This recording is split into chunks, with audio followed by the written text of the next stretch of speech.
अस्सलामुअलैकुम। बिस्मिल्लाहिर्रहमानिर्रहीम। HR destination की तरफ से खुशामदीद। आज हम सीखेंगे कि किसी भी बैंक के चेक को किस तरह फिल किया जाता है। तो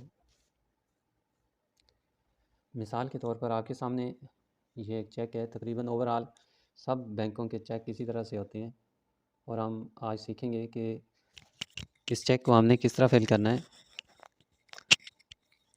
इसको कैश करने के लिए। फर्स्ट ऑफ ऑल सबसे ऊपर यहाँ पर देखें कि जिस भी बैंक का ये होगा उसका नाम लिखा होगा, उसके नीचे ब्रांच नेम होता है। जिधर भी वो ब्रांच एग्जिस्ट करती है तो इसकी अगर राइट साइड पर आ जाएं तो ये उनके अपने इस्तेमाल के लिए कुछ नंबर दिए होते हैं।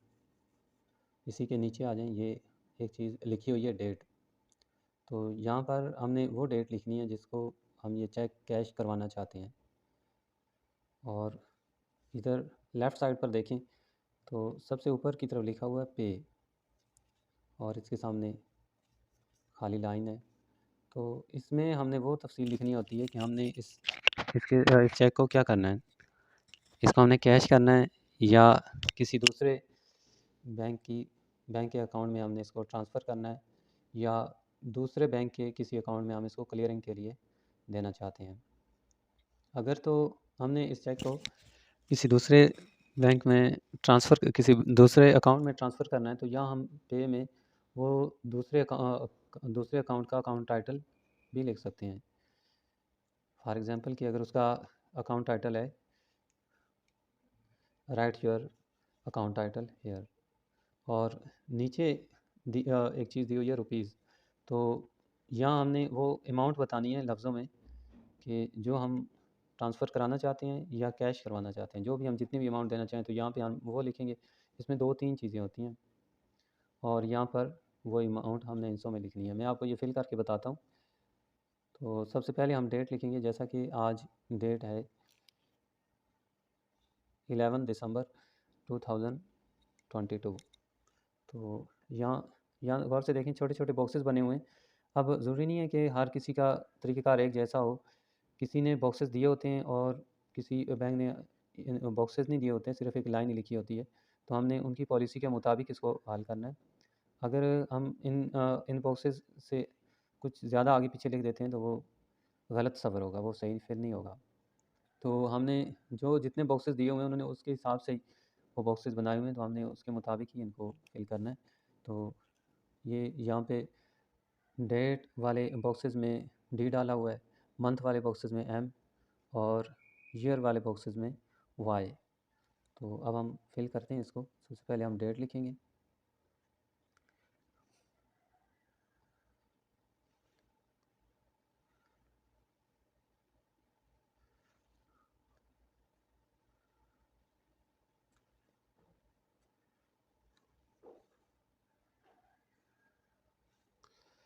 अब जो सबसे पहला ये है पे वाली लाइन।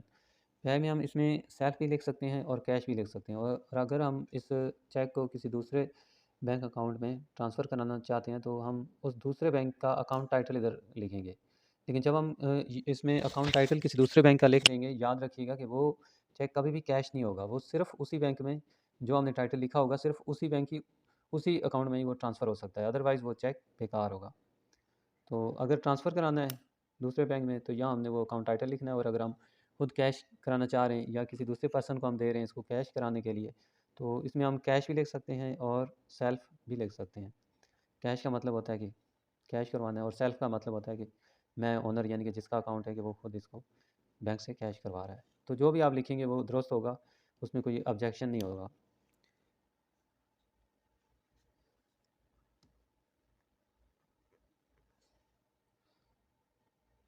कैश। तो इसके नीचे आ जाए, नीचे लिखा हुआ है रुपीज़। जैसा कि ये पाकिस्तानी चेक है और इसमें जो हमारी करेंसी है वो रुपीज़ में होती है। इसी तरह कि अगर किसी और जगह का होगा तो वो अपने हिसाब से उन्होंने लिखा होगा। ओवरऑल तकरीबन जितने भी चेक हैं वो इसी तरह फिल किए जाते हैं। मैं सिर्फ आपको एक कॉन्सेप्ट दिखाना चाहता हूँ कि ये इस तरीक़ेकार के मुताबिक हम किसी भी बैंक के चेक को फिल कर सकते हैं। तो रुपीज़ में हम कोई भी अमाउंट ले लेते हैं क्योंकि इस वक्त मैं फ़र्ज़ी तौर पे ये कोई भी अमाउंट लिख देता हूँ, फॉर एग्ज़ाम्पल के 10,000 लिख देते हैं हम।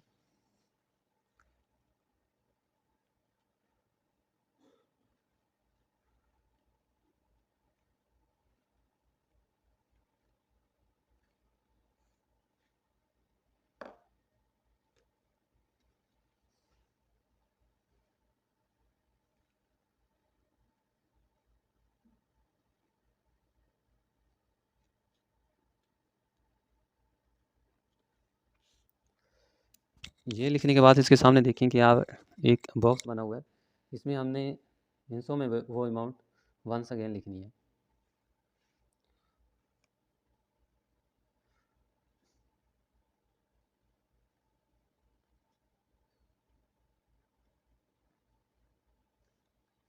ये हमने हिस्सों में लिख दी। हिस्सों में लिखने का तरीक़ाकार ये है कि जो अमेरिकन तरीक़ाकार है उसके मुताबिक कि राइट साइड से 3 हिस्से छोड़कर एक कॉमा डाला जाता है और उसके बाद फिर 2-2 हिस्सों के बाद एक कॉमा डालेंगे। अगर वो बड़ी अमाउंट होगी तो फर्स्ट राइट साइड से 3 हिस्सों के बाद और फिर उसके बाद 2-2 हिस्सों के बाद लगाएंगे। और जो इंडियन तरीक़ेकार इस्तेमाल होता है उसके मुताबिक हम राइट साइड से 3 हिस्सों के बाद कॉमा लगाएंगे और उसके बाद भी आगे 3-3 हिस्सों के बाद ही वो कॉमा लगेगा। आप इन दोनों में से जो भी तरीका इस्तेमाल कर लें, दोनों दुरुस्त कवर किए जाएंगे। अब चेक को फिल करने के लिए बस सिर्फ एक चीज़ बाकी रह गई है कि वो नीचे इधर सिग्नेचर की जगह पर अकाउंट होल्डर आपने सिग्नेचर करेगा। जो भी आपके वो as per your identity card जो भी आपके सिग्नेचर होंगे आपने सिग्नेचर कर देते हैं। फॉर एग्जांपल मैं यहाँ पे लिख देता हूँ ABC। तो ये सिंपल सा तरीका है किसी भी बैंक के चेक को फिल करने के लिए। आप इसी तरीके को अपना कर अपने बैंक का चेक को फिल करके उसको कैश करवा सकते हैं। अगर इसमें किसी चीज़ की समझ ना आई हो तो आप मुझसे पूछ सकते हैं, मैं कोशिश करूँगा कि